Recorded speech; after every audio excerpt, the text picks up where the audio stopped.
Welcome to our deep dive today. We're going to be exploring ancient Indian history. Sounds exciting. Yeah, I'm really looking forward to this one. We're going to be looking at how the ancient past still influences modern India. Right. We've got a lot to cover today. Yeah, looks like it. We've got Wikipedia articles on the Gupta Empire, Maurya Empire, and Indus Valley civilization. Uh-huh. And we also have some interesting excerpts from the World History Encyclopedia, a YouTube documentary on ancient India, and even some stuff from the Archaeological Survey of India's website. Wow. That's a lot of sources. It'll be great to see what we can piece together. Absolutely. So let's get started. Let's begin our journey with the Indus Valley civilization. Okay. Now, this civilization was lost for centuries. Really? Yeah. And then it was rediscovered by accident in the 1920s. Wow. By accident. Yeah, just imagine that. Its discovery really changed how we view ancient history. This wasn't just some small settlement. The Indus Valley civilization was huge. It was a contemporary of ancient Egypt and Mesopotamia, flourishing from around 3300 to 1300 BCE.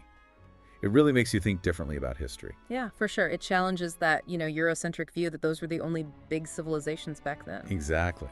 So we've got this civilization thriving thousands of years ago, and they had standardized weights and measures. Oh, interesting. They also had intricate seals and even maybe a dockyard at Lothal. A dockyard. Wow. Pretty incredible. Yeah. Makes you wonder about how connected the ancient world really was. I know, it's like, were they trading with each other? Were they sharing ideas? It's just fascinating. Yeah. All these details, it's like putting together a puzzle, know. Each piece reveals something new and amazing about how they lived. Like, those standardized weights and measures tell us that they had trade, like a well-developed trade network.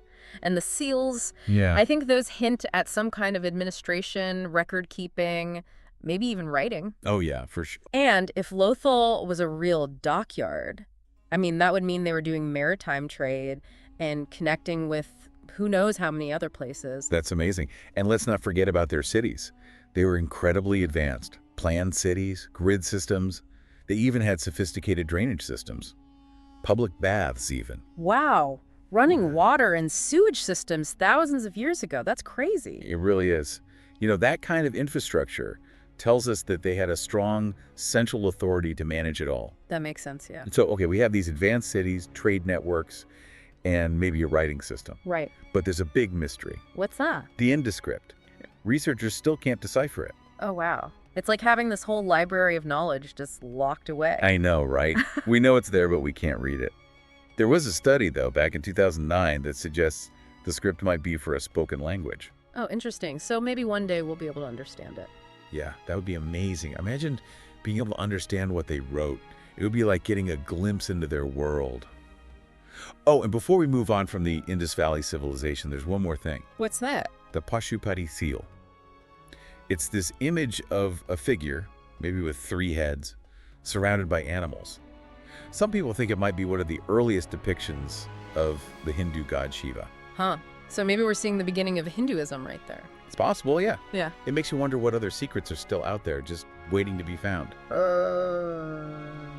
Okay, but for now, we need to move on to another part of ancient Indian history, the Maurya Empire. Okay. A period of expansion and change. Yeah. And we can't talk about the Maurya Empire without talking about Ashoka. Definitely not. He's a key figure. But before we get to Ashoka, we need to go back to the beginning, to the rise of Chandragupta Maurya. Sounds good. What's his story? Well, imagine this. Alexander the Great has just come through northwest India, and when he leaves, there's this power vacuum.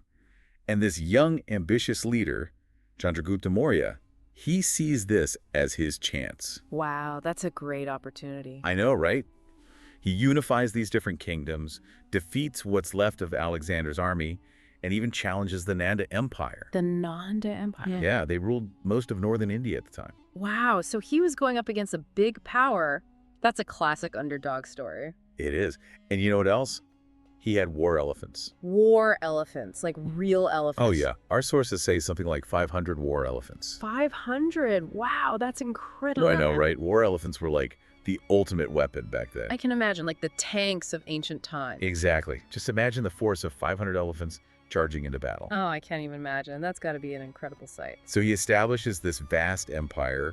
What happens next? Well, his empire thrived, and he was a really smart leader. Not just a good strategist, but he knew how to pick the right people to advise him. Like who? Well, His advisor, Chanakya. Chanakya, okay. Yeah, he's still known today for his political wisdom, and people say he had a lot to do with shaping how the empire was run.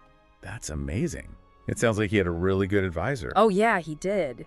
Chanakya even wrote a book. He did? Yeah, it's called the Arthashastra. It's about statecraft, and people still study it today. Really? Yeah, it talks about stuff like governance, diplomacy, even espionage. It really gives you an idea of how complex the politics were back then. But you know, as fascinating as Chandragupta is, his grandson Ashoka is really the one everyone remembers. Ashoka. Yeah, he's a big name. Oh, for sure.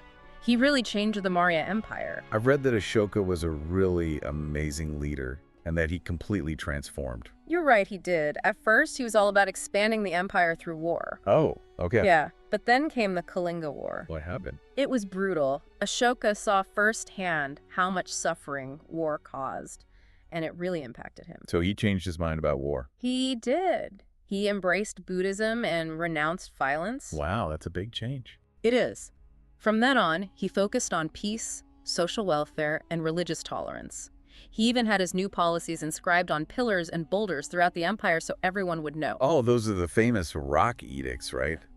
It's amazing that they're still around today. I know. They're like a physical reminder of his commitment to peace. But what did the rock edicts say? They urged people to live good lives, to respect everyone, and to avoid violence. Really powerful stuff, even today. That's really inspiring. To think that a leader thousands of years ago was so committed to peace and social justice. But his influence wasn't limited to just India, was it? No, it wasn't. Ashoka wanted to spread Buddhism, and he sent missionaries all over the place, even as far as Greece. Wow, as far as Greece. Yeah. That shows just how interconnected the ancient world was. I mean, ideas were traveling such long distances. It's pretty incredible, yeah. It really is. Okay, so we've talked about Ashoka and his changes, but what about the Maurya Empire itself? What else can we learn about that period? Well, besides Ashoka's focus on peace and all that, the Maurya Empire was known for being really well organized. They had this incredible network of roads connecting all their territories. Oh, wow. Why did they need all those roads? Well, it made trade a lot easier and helped with communication, too. Can you imagine traveling those roads back then, seeing all the different parts of the empire, the bustling markets, all the different people? Yeah, it's like stepping back in time. It is. And those interconnected systems, they really paved the way for later empires. Speaking of which, next up is the Gupta Empire. It's often called India's Golden Age. The Gupta Empire. Okay, I'm really looking forward to learning about that. So stay tuned, everyone. When we come back, we'll be diving into a period of amazing achievements in India. We'll see how the Gupta Empire really shaped India's identity. Welcome back to our deep dive. We just finished up with the Maurya Empire. Yeah, really fascinating stuff. It is. And now we're moving on to the Gupta Empire. The Gupta Empire. Okay. We called this period India's Golden Age. Yeah, the Golden Age. It really makes you think of, you know, all those amazing achievements, art, science, literature, all that. Exactly. It seems like a pretty amazing time. It was, but like, you know, with any historical label, it's not that simple. What do you mean? Well, the Golden Age wasn't so golden for everyone. Oh, right. Because of the caste system. Exactly. Those social hierarchies, they were still a big part of life in the Gupta Empire, so it's important to, you know, keep that in mind. Yeah, that's a really good point. It's easy to get caught up in all the amazing stuff and forget about the complexities. Right. But anyway, let's talk about those achievements, because the Gupta Empire really did accomplish some incredible things. Okay, sounds good. So when exactly was the Gupta Empire? It was around 320 to 550 CE. 320 to 550 CE. Okay. Mm-hmm. And what were some of their big achievements? Well, their contributions to mathematics were huge. They made big advancements in the decimal system, like they really developed it. The decimal system. Yeah, and they even came up with the concept of zero, like zero as we know it today.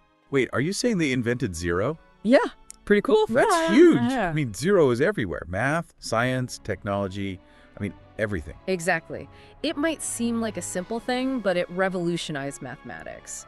And it allowed for, like, way more complex calculations. Wow. So an idea from ancient India is still shaping our world today. That's right. And it wasn't just math. They were also really into astronomy. Astronomy. Uh-huh.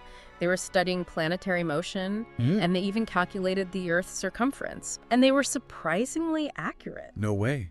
They figured out the size of the Earth over 1,500 years ago. Yep. Pretty impressive, huh? That's mind-blowing. Okay, so math and astronomy. What else?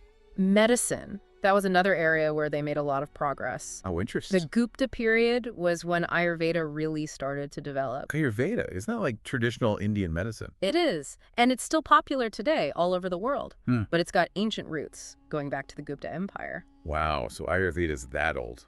Yeah, it's pretty amazing. It focuses on balancing the mind and body, using natural remedies and therapies. It's all about preventative healthcare. It's really interesting how these ancient practices are still relevant today. It is. It's like, connecting with the wisdom of our ancestors. And speaking of connecting with the past, we can't forget about literature. This was the time of Kalidasa. Kalidasa. I've heard that name before. He was a poet and playwright. They call him the Shakespeare of India. The Shakespeare of India. Wow, that's a pretty big title. It is, and he deserves it. His works are amazing. They give you this glimpse into life in the Gupta period, like their values, their ideas. What are some of his famous works? Well, one of his most famous plays is called Shakuntala. Shakuntala. Okay, Yeah. I'll have to check that out. You should. His writing is just beautiful. And the themes, they're still relevant today. Love, duty, all that. It shows that some human experiences are just, timeless. Yeah, no matter how much time passes, some things just stay the same. Exactly. And, those cultural influences, they went beyond just literature. Oh, right. Art and architecture. Yeah. The Gupta Empire was a time of incredible art. Intricate sculptures, temples, even cave paintings. Cave paintings, like those ancient cave paintings you see in documentaries. Yeah, exactly like those. The Ajanta caves are a really good example. They have these incredible murals. Murals, huh? What are they about? They depict Buddhist stories and also scenes from everyday life back then. Wow, that must be amazing to see. It is. The colors are so vibrant, even after all these years. It's really a testament to their skill as artists. It's amazing that these works of art have survived for so long. They're like treasures from the past. They are. And luckily, the Archaeological Survey of India is working hard to protect them. That's good. It's important to preserve these sites, for future generations. Absolutely. It's our responsibility to make sure these pieces of history don't disappear. They give us such a valuable window into the past. So we've covered a lot of ground today. We've talked about empires rising and falling, new belief systems developing, and all those incredible achievements in art and science. It's amazing to think that all of this happened in a region that's still so vibrant and influential today. Yeah, it's clear that ancient India had a huge impact on modern India. For sure. Everything from those early cities in the Indus Valley to Ashoka's ideas about peace and social welfare to the Gupta Empire's contributions to math and science, it's all there, woven into Indian society. It's like this unbroken thread connecting the past to the present.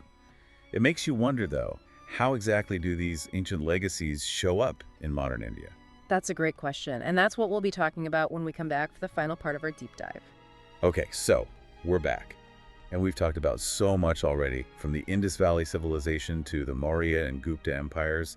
It's amazing to think about all the achievements and how they still have an impact today. It is, yeah. We've been on quite a journey. We have. But now, let's bring it all together. How do these ancient legacies actually show up in modern India? That's a great question. I think we've already seen some of those connections, right? Like what? Well, think about the decimal system and the concept of zero. Those came from the Gupta period, right? And they're still the basis of mathematics and technology, not just in India, but all over the world. I know, it's crazy to think about. We're still using something that was developed thousands of years ago. It's pretty incredible, and it shows just how influential these ancient civilizations were. But it's not just math, right? There's also Ayurveda. Oh yeah, Ayurveda. We talked about that earlier. Right, and it's becoming really popular again, even in the West. But in India, it's been a part of healthcare for centuries. It goes all the way back to the Gupta Empire and even before. So it's not just a trend. It's deeply rooted in Indian culture. Exactly, and it speaks to this, holistic view of well-being that's been around for a long time. So we're seeing these connections in math and medicine. But what about culture? How did these civilizations shape India's identity? That's a good question. Well, I think the biggest influence is probably religion. Hinduism and Buddhism both originated in ancient India, and they still shape the spiritual landscape of the country. You see it in the art, the architecture, the festivals. It's everywhere, yeah. Exactly. It's woven into the very fabric of society. And those beliefs, they've had an impact all over the world. Like what? Well, think about yoga and meditation. They came from ancient Indian traditions, right? And now they're practiced all over the world. It shows you the power of these ideas. They can really transcend time and borders. Like, this ancient wisdom is still relevant today. I think so, yeah. And there's probably even more wisdom out there just waiting to be discovered. You mean like through archaeology? Exactly. The Archaeological Survey of India is always working on new digs.